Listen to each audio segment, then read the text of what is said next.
তিন ভাইয়ের ইসলাম ধ্বংসের পরিকল্পনা। মোহাম্মদ কাসিমের স্বপ্ন।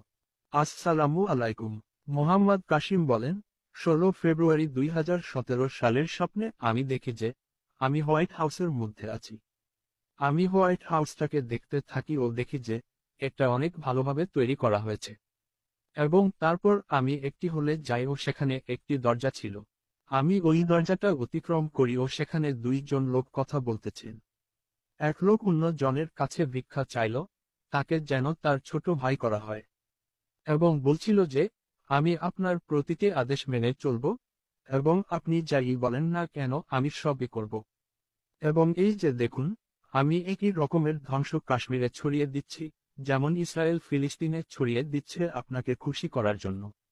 এবং এটি শুনে অন্য ব্যক্তিটি খুবই খুশি হয়ে উঠল এবং বলল যে আজ থেকে আপনি আমার ছোট ভাই, এবং আমরা এখন থেকে একসাথে এই কাজকে সামনের দিকে এগিয়ে নিতে থাকব। এবং ওই ব্যক্তিটি খুবই খুশি হয়ে বলল, আমি আমার বড় ভাইকে অভিযোগ করার আর প্রয়োজন হবে না। এই দেখে আমি অবাক হয়ে গেলাম। এই লোকগুলোকে কারা, যারা ভাই হয়ে গেছে? এবং তারপর বড় ভাই রুম থেকে বেরিয়ে এল এবং অন্যদিকে গেল। এবং আমি রুমে প্রবেশ করি ও দেখি যে এটা ছিল ভারতের প্রধানমন্ত্রী, এবং তিনি সত্যিই খুশি ছিলেন, কারণ তার মনের ইচ্ছা পূরণ হয়েছে। এবং আমিও অনেক অবাক হলাম যে ভারতের প্রধানমন্ত্রী হোয়াইট হাউসে পৌঁছে গেছে এবং সে আমেরিকার প্রেসিডেন্টের ছোট ভাই হয়ে গেছে। এবং এখন তারা একসাথে ধ্বংস ছড়াবে। এবং তারপর আমি আমেরিকার প্রেসিডেন্টের কাছে যাই।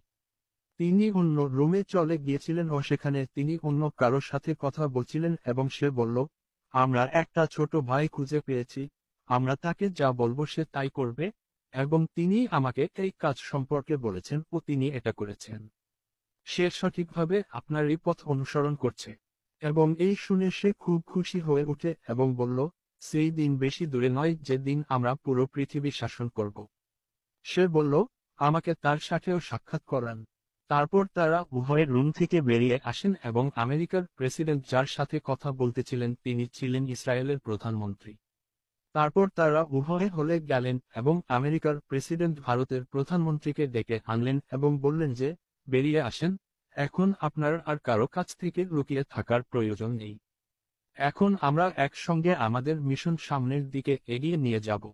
এবং তারপর তারা এটার জন্য প্রতিজ্ঞা করল এবং তারা বলেন যে এখন আমরা মুসলমানদের চূর্ণ করতে থাকব।